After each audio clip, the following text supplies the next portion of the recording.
limites, bien entendu, qui peuvent être des limites d'intensité, de volume et de fréquence cardiaque. Mais interdit, c'est un mot que n'ont pas les cardiologues du sport, sauf des phases aiguës ou la myocardite, comme on verra tout à l'heure. Bon, voilà. Mais hors phase aiguë, rien n'est interdit, mais tout se discute.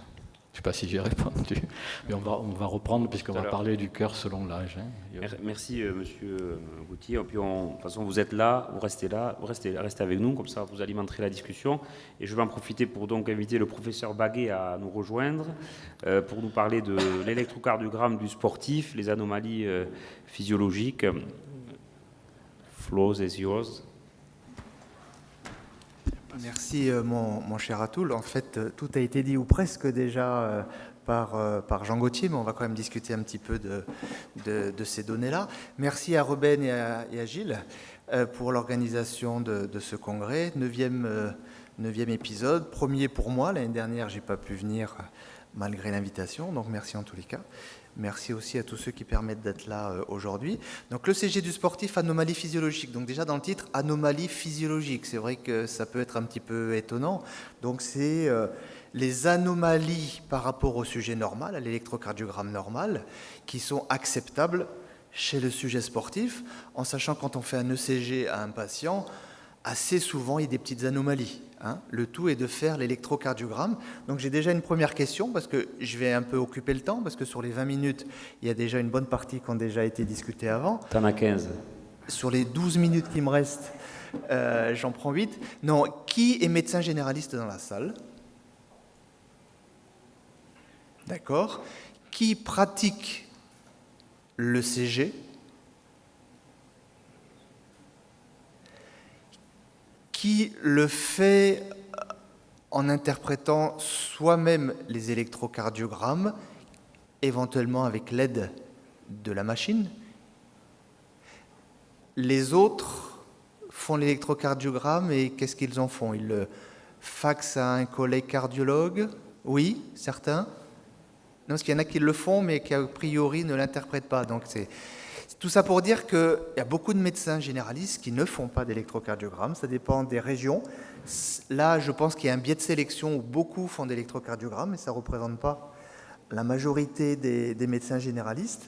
Donc c'est vrai que c'est important que les médecins généralistes fassent l'électrocardiogramme selon les recommandations, mais dans la plupart du temps, ce n'est pas fait. Donc peut-être soit le faire l'électrocardiogramme en ayant cette formation adéquate, soit faire l'électrocardiogramme et l'envoyer à un collègue cardiologue qui nous dira effectivement sur le CG je ne vois pas d'anomalie, mais il faut tenir compte des symptômes, de la clinique, etc. Donc ça c'est important, c'est qu'une image électrocardiogramme, donc c'est important de rappeler ceci. Alors les diapos, je les passe, c'est en claquant des mains, c'est comment? Il y a une télécommande, merci. Il y a une télécommande, donc c'est peut-être ceci. Voilà. Alors, ça, vous nous l'avez rappelé, c'était l'âge des 12 ans. Ce que posait comme question tout à l'heure Dr Hassing, c'était que fait-on avant 12 ans? Donc là, vous nous avez répondu. Si le jeune se ne plaint de rien, que l'examen clinique est normal, on peut ne pas faire d'électrocardiogramme jusqu'à ce qu'il soit mature. Si tant est qu'à 12 ans, on commence à être mature. Donc ça, ce sont les recommandations. C'est le CG de repos, on ne parle pas du tout ici de CG d'effort. Le cœur d'athlète, c'est un petit peu ce dont on parle quand on parle de l'ECG du sportif. C'est un ensemble de modifications à la fois anatomiques et puis physiologiques du cœur qui vont toucher donc le cœur de sujets supposés sains qui s'entraînent au moins 1 heure par jour. Donc ça dépend un petit peu des études, etc. Mais c'est au moins 7 à 8 heures par semaine. Donc celui qui fait que 2 heures de sport, s'il a une HVG échographique à 13 mm, on va quand même se poser largement des questions. Et ce, presque tous les jours. S'il fait ça uniquement 1 mois dans l'année, ça n'aura pas les conséquences sur l'anatomie et la fonction du myocarde. L'objectif de l'ECG de repos, là aussi on insiste, c'est redondant, mais je pense que si c'est redondant, c'est que c'est important. L'objectif de l'ECG de repos chez un sportif de haut niveau, vous voyez, plus de 8 heures par semaine, donc c'est la majorité d'entre nous, on est d'accord, et de reconnaître les modifications ECG physiologiques secondaires à l'entraînement. Parce que quand on dit la pratique du sport, c'est essentiellement l'entraînement qui fait les heures. Hein. C'est pas, tout le monde ne fait pas le grand raid dans un sens et qu'une fois qu'il est arrivé à la Redoute à Saint-Denis, vous avez vu qu'il y en a un qui l'a fait pour la première fois, fait le grand raid dans l'autre sens. Donc il a fait 164 x 2, 328 km. Donc il est arrivé. Hein. Je ne connais pas son ECG, Nino. Alors les variations physiologiques de l'ECG, c'est très fréquent. La moitié des sportifs. C'est différent en prévalence selon le sexe, selon l'âge, selon le type de sport. Tous les sports ne sont pas amenés à donner des modifications électriques du même type. Le niveau d'entraînement, que ce soit en durée ou en intensité. Et puis les critères aussi ECG retenus, qui peuvent différer un petit peu selon les sociétés savantes. Il faut tenir compte du terrain, ça c'est extrêmement important. Le sujet de 65 ans, coronarien, qui veut faire le grand raid, ce n'est pas du tout pareil que le jeune de 18 ans qui a toujours fait du sport et qui va parfaitement bien. Et puis, chose qui a été dite à plusieurs reprises, c'est rechercher les symptômes. Les symptômes, c'est l'autodéclaration du patient, mais c'est aussi, s'il n'a rien déclaré, aller chercher l'information. Il ne faut pas se contenter en disant « tout va bien, ça va bien, vous faites quel sport, bon, il n'y a pas de souci, et je vous signe le certificat, y compris sans faire de CG ». Non. D'accord, hein, donc c'est vraiment rechercher les symptômes qui ont bien été discutés tout à l'heure, tout du moins en partie. Alors ça, c'est une étude, vous voyez, encore italienne. Hein, les Italiens nous ont appris beaucoup de choses, non pas tellement au football, hein, mais nous ont appris beaucoup de choses sur le CG du sportif. Ça, c'est une étude menée chez plus de 1000 sportifs, donc il y avait pas loin de 400 de niveau olympique. 1000 sportifs, et tous ont bénéficié d'un électrocardiogramme, que ce soit des hommes ou des femmes, et que nous dit cette étude, c'est que dans à peu près 10-12% des cas, on a un ECG franchement anormal. Dans environ 20-22% des cas, on a un ECG moyennement anormal, si on peut dire. Et puis, on a dans 2/3 des cas un ECG considéré comme normal.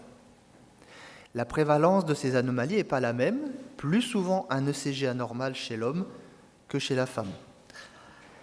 Si on regarde les anomalies détectées, eh bien, elles ont permis de dépister un certain nombre de choses.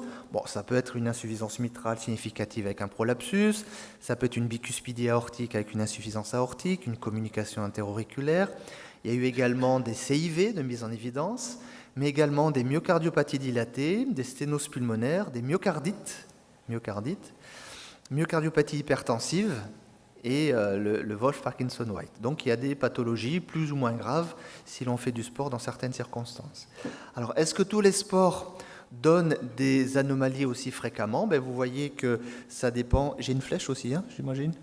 J'ai une flèche. Sur le côté. J'ai une flèche sur le côté. J'ai une flèche sur le côté, ça marche. Voilà, donc vous voyez, en noir, ce sont les ECG franchement anormaux, ici les ECG moyennement anormaux, et ici les ECG normaux. Tous les sports ne sont pas du tout identiques. Vous avez ici, par exemple, les deux premiers, ski de fond, et le premier, c'est le cyclisme, où il y a le plus souvent des anomalies électriques qui parlent. Et vous avez d'autres sports où, en dernier, c'est l'équitation, où il y a relativement, c'est le CG du cavalier, hein, pas du cheval. En équitation, où il n'y a pas grand-chose comme modification électrique, d'accord ? Donc c'est important de le savoir, le type de sport ne donne pas les mêmes modifications anatomiques et physiologiques. Ça, c'est la classification que vous connaissez tous. Hein. Donc quand vous avez un patient qui fait un sport donné, eh bien, il faut toujours se poser la question, où est le sport donné ? Est-ce que c'est un sport qui a une composante statique très importante? Est-ce que c'est un sport qui a une composante statique dynamique très importante? Et puis on peut bien sûr avoir, comme le triathlon, une composante à la fois dynamique et statique très importante. Donc ça, c'est important de le savoir. Alors l'électrocardiogramme, effectivement, il faut qu'il soit fait, il faut qu'il soit de bonne qualité. Bon, tout ça, c'est des banalités. Il faut que les électrodes soient mises au bon endroit, en particulier pour le Brugada, où la position des électrodes est importante. Vous avez ici, tout ça, c'est des redites de ce que vous a mis Jean Gauthier, mais c'est important aussi que vous voyez ces électrocardiogrammes, que vous avez l'habitude de voir. La bradycardie sinusale, c'est vrai que la plupart des sportifs qui ont plus de 7 heures d'entraînement par semaine. Ce sont des sportifs qui sont souvent bradycardes, moins de 50 assez souvent, parfois moins de 40, effectivement moins de 30, là ça commence à être un petit peu lent. Ça peut être associé également à une arythmie respiratoire prononcée, donc ça ce n'est pas obligatoirement pathologique. Et le mécanisme, c'est avant tout une hypertonie vagale. Donc quelqu'un de bradycarde sans bradycardisant, qui est totalement asymptomatique, avec un électro qui ne montre rien de plus qu'une bradycardie sinusale, on ne va pas plus s'y atteler. Des pauses sinusales, chez un sujet asymptomatique toujours. Une pause sinusale, on la tolère, que ce soit sur un ECG de repos ou ici un enregistrement Holter, on la tolère si elle fait moins de 3 secondes. Si on a beaucoup et si elles sont très prolongées, là on commence à se poser des questions. Bien sûr, ces bradycardies sont essentiellement la nuit. C'est aussi des bradycardies d'origine vagale. Il peut y avoir, comme on vous l'a montré juste avant, un rythme d'échappement, un rythme d'échappement jonctionnel, où on a une disparition de l'activité sinusale. On n'a pas d'onde P. Le complexe QRS est présent sans onde P préalable. Et les choses, chez un sujet asymptomatique, ne doivent pas pousser plus loin. Si on a un doute, intérêt bien sûr du Holter qui permet de dépister des anomalies plus sévères. Le bloc de branche droit, alors quand il est incomplet, effectivement, on ne doit pas poser de soucis particuliers, c'est un sujet asymptomatique. S'il est complet, là on peut voir, si on pousse un petit peu plus loin le bilan, il peut y avoir des pathologies du cœur droit sous-estimées ou de découvertes fortuites. Donc le bloc droit est assez fréquent chez le sujet sportif, c'est essentiellement un bloc incomplet droit. Ici vous avez un bloc droit complet avec l'aspect typique des oreilles de lapin en V1, V2. Le BAV du premier degré, donc là aussi c'est très fréquent qu'on soit sportif ou pas. Quand on est âgé, c'est un vieillissement du circuit électrique, si on peut dire. Quand on est plus jeune, on a ce côté d'hypervagotonie. On le tolère, entre guillemets, jusqu'à 400 millisecondes, c'est habituel. Il n'y a pas de réelle comparaison faite entre la durée du PR et les symptômes chez un sujet sportif, mais si on a un PR très très très long, là, il faut pousser plus loin les investigations avec, à mon sens, un Holter rythme. Le BAV, on vous l'a rappelé tout à l'heure, il peut être de plus haut degré, BAV1, on vient d'en parler, BAV du deuxième degré, vous connaissez tous les différents types de BAV du deuxième degré. Ici, le Mobitz 1 avec les périodes de Luciani-Wenkebach, où l'on a un allongement progressif du PR qui va aboutir à une onde P bloquée, puis à nouveau allongement progressif du PR qui aboutit à une onde P bloquée. Si le sujet est asymptomatique, si le sujet ne présente ceci que la nuit, si c'est un Holter rythme, eh bien ça ne pose pas de souci particulier. Et si on l'observe sur le CG de repos et que ce sujet a une épreuve d'effort, ce bloc auriculo-ventriculaire raccroche et disparaît. L'HVG, bon ça on en a parlé, avec les indices de Sokolov. N'oubliez pas que chez le sportif jeune, on tolère un petit peu plus de Sokolov, donc positif à partir de 45 mm chez l'homme jeune. Vous avez différents critères, le Sokolov c'est bien, mais c'est pas le mieux si on veut avoir un critère électrique. Il y a des critères bien sûr d'échocardiographie, d'autres examens, et puis sur le plan ECG, un sujet qui a une HVG électrique, alors qu'il fait du sport, n'a habituellement pas de troubles de repolarisation manifeste. Il peut avoir des petites ondes T négatives en latéral, comme dans l'HVG de l'hypertendu. Il n'y a pas d'onde Q de pseudonécrose. S'il y a des ondes Q de pseudonécrose, eh bien, ce n'est pas ceci. Et puis, habituellement, il n'y a pas d'arythmie, alors que la MCH, justement, le risque est avant tout arythmogène. L'hypertrophie ventriculaire droite est décrite par certains comme fréquente, avec donc des grands voltages dans les dérivations droites, une onde R supérieure à S. J'ai dépassé déjà. L'hypertrophie auriculaire gauche, vous la connaissez, et puis des extrasystoles, qu'elles soient supraventriculaires ou ventriculaires. Et là aussi, le nombre est très important. En avoir quelques-unes, ce n'est pas grave. En avoir Beaucoup, surtout quand elles sont en bigéminisme, trigéminisme et surtout les salves, c'est important. Les ondes T négatives inversées, ça je pense que Jean Gauthier va le rappeler. La repolarisation précoce, donc là aussi c'est assez fréquent chez le sujet jeune hypervagotonique, avec ce sus-décalage du segment ST concave de façon diffuse, etc. Et puis, donc ça c'est une thèse qui avait été faite il y a quelques années sur Grenoble, dépistage en médecine générale. Est-ce que le dépistage ECG est utile ? Eh bien les médecins généralistes que vous êtes, du moins en Rhône-Alpes, étaient quand même globalement satisfaits. Est-ce que c'est faisable ? Oui, mais est-ce qu'ils se sentent compétents ? Justement, il y avait quelques soucis de ce côté-là. Donc ça, c'est ce que va vous montrer très certainement Jean Gauthier, c'est quels sont les critères de CG de repos nécessitant un avis cardiologique avant de délivrer un certificat de non-contre-indication à la pratique d'un sport en compétition. Je vous remercie. Merci Jean-Philippe. S'il y a des questions, moi je vais t'en poser une toute simple. Est-ce qu'il y a lieu de faire des tests de sensibilisation, c'est-à-dire massage sino-carotidien, test d'orthostatisme pour révéler des anomalies qu'on ne verrait pas au repos, ou on fait juste l'examen simple de repos ? Chez un sujet asymptomatique, un ECG sans grande particularité, il n'y a pas lieu de faire des manœuvres vagales particulières. Chez le sportif lambda. Après, dans certains sports, ça peut être intéressant en plongée de voir certaines choses, mais chez le sportif lambda, non. Par contre, s'il y a des symptômes, intérêt du massage. Nino. Oh pardon, Robin. Alors d'abord priorité au web, alors que vous forciez à envoyer des questions. Alors place de l'échocardiographie dans le dépistage chez le sportif, Jean-Philippe. Quand est-ce qu'il faut faire l'écho ? Alors, quand est-ce qu'il faut faire l'écho ? Si on a un patient asymptomatique à un ECG normal, on n'est pas obligé de faire systématiquement l'électrocardiogramme, sauf sport particulier, sauf recommandation de certaines fédérations.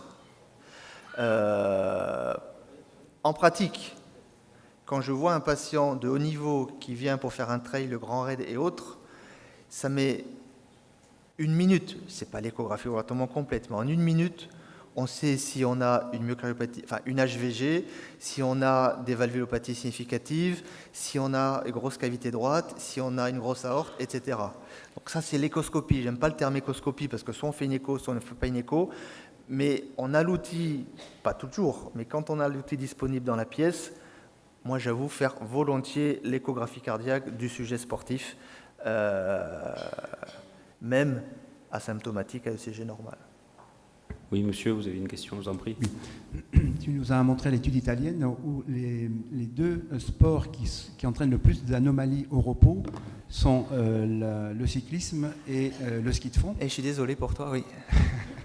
Mais en fait, ma question est la suivante. En fait, il se trouve que c'est les sportifs qui font du vélo et du ski de fond, notamment les biathlètes, un biathlon c'est ski de fond plus tir à la carabine, ont la VO2 max la plus élevée, ce qui permet d'aller le plus haut en intensité et en effort. Est-ce que tu penses qu'il y a une corrélation entre la VO2 max et les lésions cardiaques en termes de stress myocardique lié à l'intensité de l'effort, puisqu'on arrive souvent à des pressions très élevées? Et ce qui amène à la deuxième question pour les deux derniers orateurs. Y a-t-il un effet négatif du sport, voire de l'excès de sport sur la fonction cardiaque, puisqu'il n'est pas rare de voir des sportifs de très haut niveau, notamment des footballeurs, qui, quelques années après l'arrêt de leur activité, ont des problèmes coronariens et ont besoin soit de pontage, soit de stent coronarien. Il n'y a pas longtemps, Ginola ou même Cruyff a eu un pontage coronarien. Qu'est-ce que vous en pensez ? On va répondre à deux, je pense. Sur la première partie, c'est vrai que anomalie physiologique de l'ECG ne veut pas dire automatiquement cœur anormal. Ce sont des sports où on a volontiers des très gros cœurs qui ont besoin de s'adapter à des efforts qui sont souvent très prolongés et hauts en intensité. Donc, il y a plus d'anomalies ECG par rapport au sujet lambda. Ça ne veut pas dire que le cœur soit pathologique, si bien sûr il n'a pas pris de substances dopantes ou de choses comme ça. Si vous voulez rajouter quelque chose ou faire la deuxième partie, ou comme vous voulez, je vous vois. Oui, simplement vous dire par exemple qu'il y a des gens qui se sont intéressés au score calcique. Et le score calcique chez les marathoniens est très élevé. Donc on peut imaginer qu'il y a une contrainte au niveau des coronaires qui peut passer par les cisaillements, vous voyez, par le haut débit coronarien. Donc je crois que ça, c'est certain. Voilà. Après, il ne faut pas oublier le score, le bénéfice du score à long terme, etc. et l'accident aigu révélé par le sport. Le score calcique, on me demande, c'est un score qui est calculé à partir d'enregistrements IRM et qui quantifie donc le coroscanner. Autre chose que je voulais vous dire, mais je vous le montrerai tout à l'heure, en particulier avec le coronarien sportif, la courbe de bénéfice de l'exercice physique est une courbe en J. C'est-à-dire que le bénéfice est d'abord très important, puis au fur et à mesure que l'intensité de l'activité physique va augmenter, il va s'atténuer. Même pour une activité modérée, il va rester important par rapport au sédentaire, mais s'atténuer par rapport au bénéfice maximal qui est pour un effort modéré. Vous voyez ? Il y avait une question là où, en attendant, mon co-modérateur vous a posé une question. Récupérez le micro, vous avez posé la question. Oui, s'il vous plaît. En cas de surclassement chez les jeunes sportifs, est-ce qu'il faut faire un sujet tous les ans? Allez-y, c'est typiquement votre domaine. Surclassement. Oui, ça fait partie ils sont considérés comme sportifs de haut niveau. Donc, ils l'ont pas sur le papier, mais oui, c'est tous les ans. Tous les ans. Ils ne sont pas surclassés.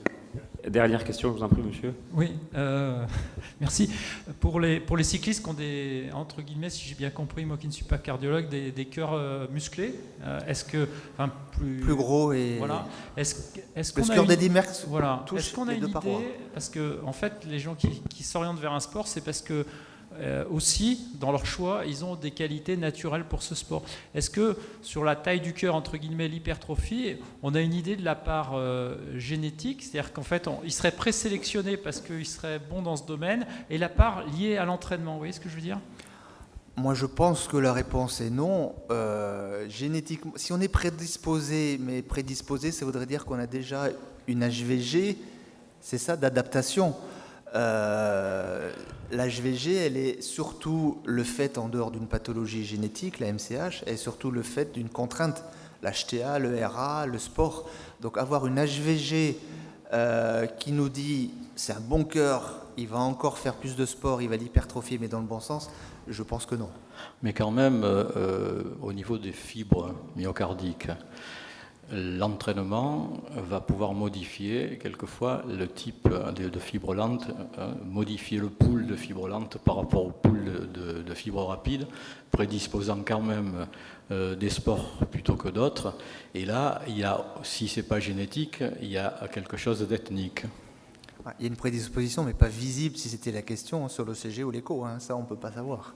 Ou en tout cas, pas de prédisposition détectable. C'est-à-dire qu'on pourrait faire un screen et dire vous êtes plutôt apte à faire ce sport. Juste 3 remarques, et puis on passera au topo suivant. C'est d'abord l'HVG, c'est un mécanisme de défense de l'organisme, puisqu'il n'y a pas d'hypertrophie ventriculaire gauche physiologique, c'est-à-dire on n'est pas avec une hypertrophie ventriculaire gauche. Elle est soit là, dès la naissance, c'est une maladie génétique, soit elle est là, elle se développe dans le cadre d'une contrainte.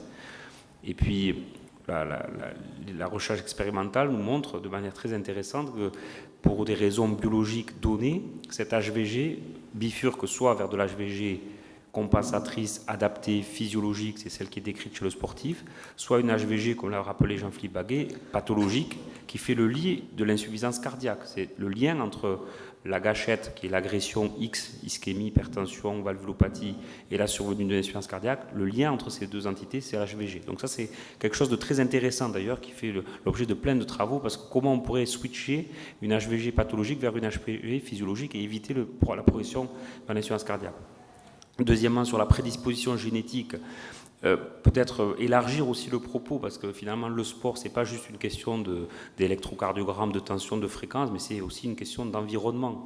Et vous savez que au-delà de juste la progression et la capacité du cœur à répondre, il y a une capacité à se défendre par rapport aux agresseurs externes. Donc sensibilité au sel, la régulation de l'hydratation, les différences dans les fibres, hein, pourquoi les Kenyans gagnent tout le temps les courses ou les fonds ou les grands fonds, enfin les courses qui sont de longues courses. On sait qu'il y a une répartition différente des fibres longues, des fibres lentes, du métabolisme avec le tissu adipeux brun, le métabolisme avec le tissu adipeux blanc. Ça, c'est la deuxième chose.